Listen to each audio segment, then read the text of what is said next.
Last lesson, we have introduced 4 trading strategies: the covered call, the protective put, the bull spread, and the bear spread. Now let's continue with the spreads.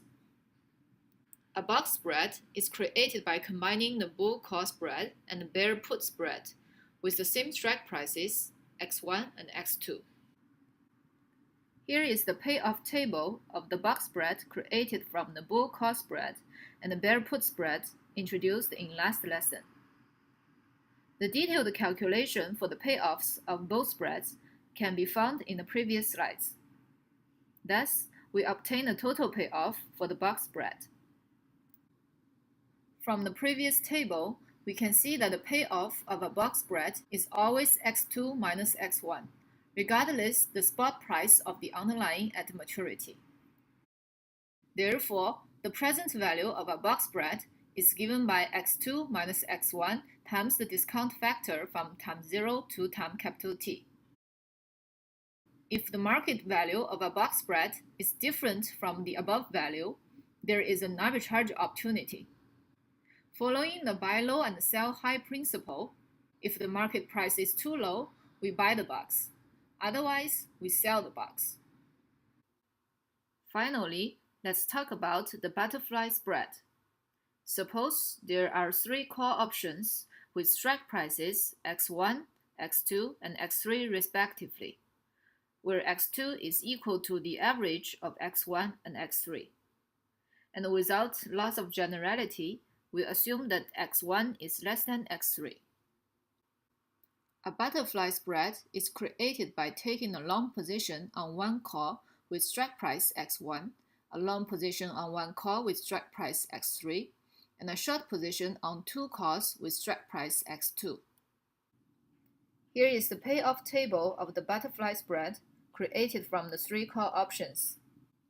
By analyzing the payoff of the options, when the final spot price of the underlying asset at expiry falls into each of the 4 possible price intervals, we conclude that the spread will have positive payoff when ST is in between x1 and x3. Otherwise, the payoff is 0.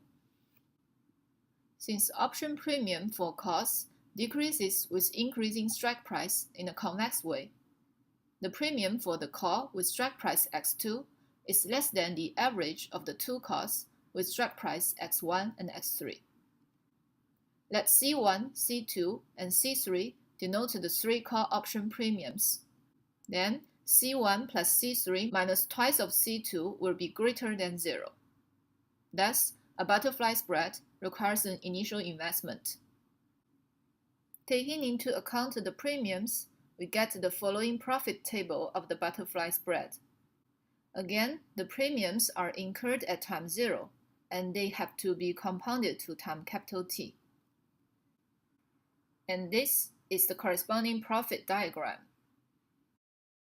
From the profit diagram, we can see that a butterfly spread gives a profit when the asset price ST stays close to x2.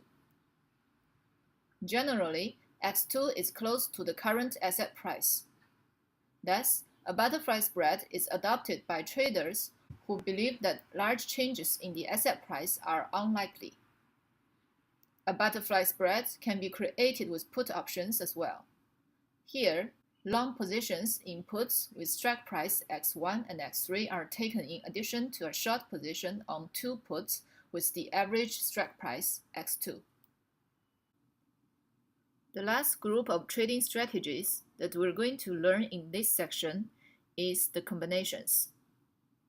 A combination strategy is created with positions in both European calls and puts on the same underlying asset. This includes straddles, stripes, straps, and strangles. A bottom straddle is created by taking a long position in one call and one put with the same strike price and the same expiration date. Here's the payoff table of the bottom straddle. Depending on the spot price of the underlying asset at the expiry, either the call or the put will be exercised with non-negative payoff. Let C and P denote the premiums of the call and the put options respectively, since both long positions require the premiums to be paid. The bottom straddle has an initial investment of C plus P. Thus, the profit is obtained by subtracting the time t value of the initial investment, denoted by V, from the payoff. And this time t value of V is also the worst possible loss for the bottom straddle. The profit diagram for bottom straddle can be drawn as follows. From the profit diagram, it is easy to see that if the spot price of the underlying asset at expiry is close to the strike price, the bottom straddle leads to a loss. With sufficiently large move in either direction, the bottom straddle leads to a significant profit. Hence, a bottom straddle is used by a trader who expects large movements in the asset price, but are uncertain about which direction of the price move. A top straddle is the reverse of a bottom straddle, and is created by taking a short position in one put and one call with the same strike price and the same expiration date. A top straddle is a highly risky strategy, as unlimited loss could result from large underlying asset price moves. Next, let's talk about stripes and straps. A stripe is created by taking long position in one call and two puts with the same strike price and expiration date, while a strap is created by taking long position in two calls and one put with the same strike price and expiration date as well.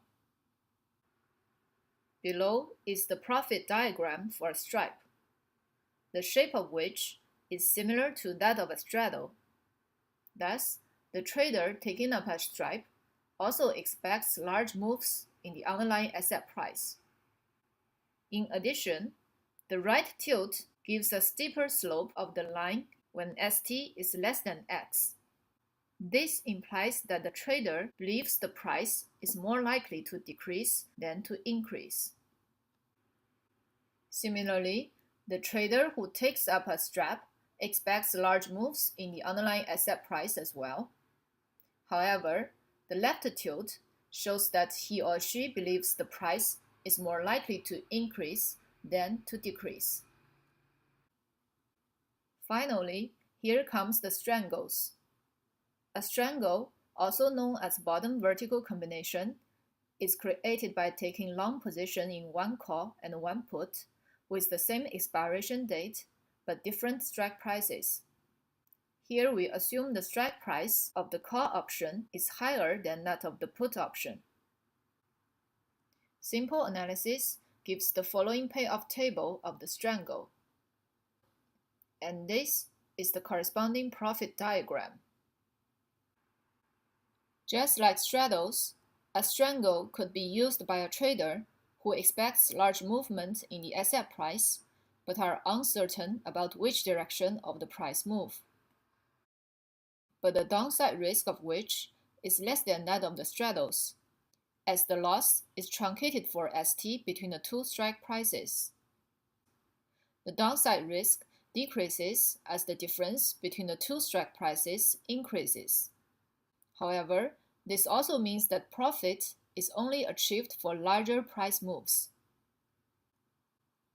The top vertical combination involves taking short position in the put and the call, and is used by traders who think that large price moves are unlikely. It is a risky strategy with unlimited potential loss. As a summary, in this lesson, we have introduced the two spreads and four combinations, and that's the end of this section. And the next lesson, we'll start the section on the fixed income and interest rate options.